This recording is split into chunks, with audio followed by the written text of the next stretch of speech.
Somewhere, right now, a wire transfer is clearing. Hundreds of millions of dollars, moving from one account to another. And on the other end of that transfer is something almost nobody on Earth will ever own. Not a house, not a company, not even a private jet.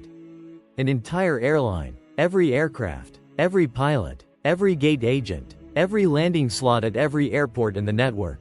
All of it, now, belongs to one person. For about 10 seconds, it feels incredible.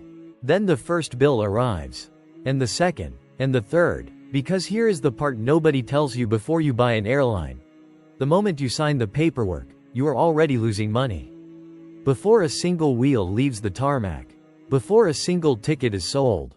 This is the strange, brutal, almost irrational economics of owning an airline, and by the end of this, you'll understand exactly why the skies are ruled by companies that make less profit per customer than a fast food restaurant. Owning an airline sounds like the closest thing to owning a small country.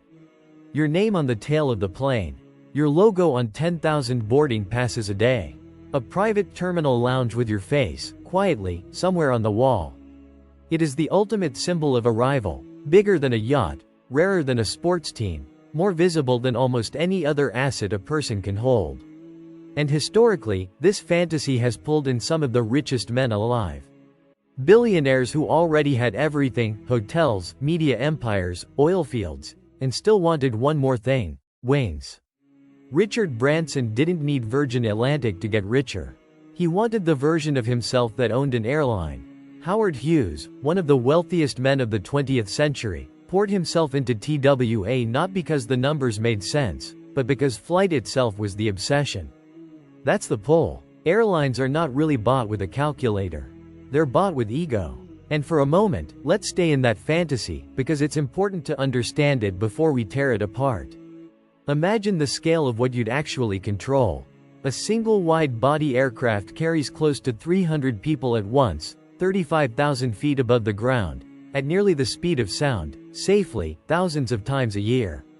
You would command a fleet of these. A small air force of steel and jet fuel, moving human beings across oceans on your schedule. It is, without exaggeration, one of the most powerful things a private citizen can own. Which is exactly why what comes next is so hard for new owners to accept. Because everything about owning an airline feels like power. And almost nothing about the accounting behind it is power. It is one of the most punishing, thin-margin, unforgiving businesses that money can buy into. Let's start with the very first check you have to write, long before you own a single plane. You cannot simply buy an airline the way you buy a company. You have to be allowed to fly one. Every country on Earth requires what's called an Air Operator Certificate, an AOC. It is, in effect, a license to operate aircraft commercially, and it does not come cheap or fast. Just obtaining the certificate itself, before you've bought a single plane, typically costs somewhere between $1 and $3 million in legal fees, safety documentation, and regulatory review.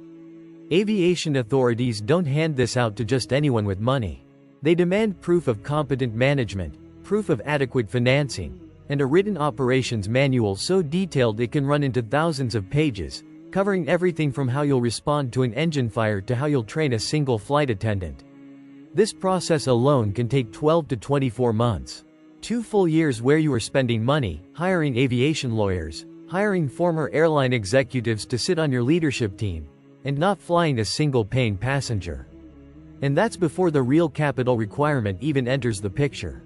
Depending on the scale of the airline you want to build, total startup capital can range from around $10 million for a tiny regional operation with a couple of aircraft, all the way past $300 million for a full-service international carrier with a real fleet. When JetBlue launched in the year 2000, it secured roughly $130 million before its first flight ever took off. When Virgin America launched, the number was closer to $300 million. Breeze Airways, founded by JetBlue's own founder decades later, still needed about $100 million just to get off the ground. Read those numbers again. These are some of the most experienced airline builders alive, with decades of industry connections, and they still needed 9 figures, minimum, before they earned a single dollar of revenue. Now here's the number that should genuinely unsettle you. EOS Airlines launched with an estimated $200 million in initial investment. A serious, well-funded, professionally run airline. It collapsed anyway, within a few short years. $200 million. Gone. And EOS is not a rare story, it's closer to the industry norm. So before a plane, before a pilot, before a passenger, you've already spent enough money to buy a professional sports team outright, purely for the right to try. The airline business doesn't ask, can you afford to buy in? It asks, can you afford to fail, repeatedly, and keep going? Assuming you clear that first wall, now you actually have to buy the planes. You cannot simply buy an airline the way you buy a company. You have to be allowed to fly one. Every country on Earth requires what's called an Air Operator Certificate, an AOC. It is, in effect, a license to operate aircraft commercially, and it does not come cheap or fast. Just obtaining the certificate itself, before you've bought a single plane, typically costs somewhere between $1 and $3 million in legal fees, safety documentation, and regulatory review. Aviation authorities don't hand this out to just anyone with money. They demand proof of competent management, proof of adequate financing, and a written operations manual so detailed it can run into thousands of pages, covering everything from how you'll respond to an engine fire to how you'll train a single flight attendant. This process alone can take 12 to 24 months. 2 full years where you are spending money, hiring aviation lawyers, hiring former airline executives to sit on your leadership team, and not flying a single paying passenger. And that's before the real capital requirement even enters the picture. Depending on the scale of the airline you want to build, total startup capital can range from around $10 million for a tiny regional operation with a couple of aircraft, all the way past $300 million for a full-service international carrier with a real fleet. When JetBlue launched in the year 2000, it secured roughly $130 million before its first flight ever took off.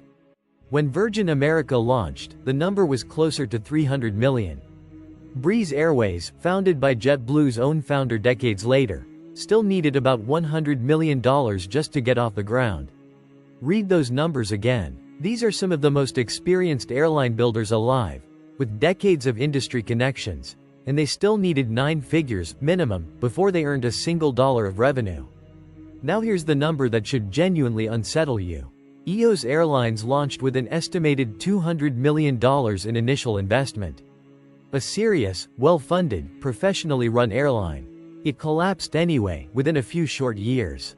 $200 million. Gone. And EOS is not a rare story, it's closer to the industry norm.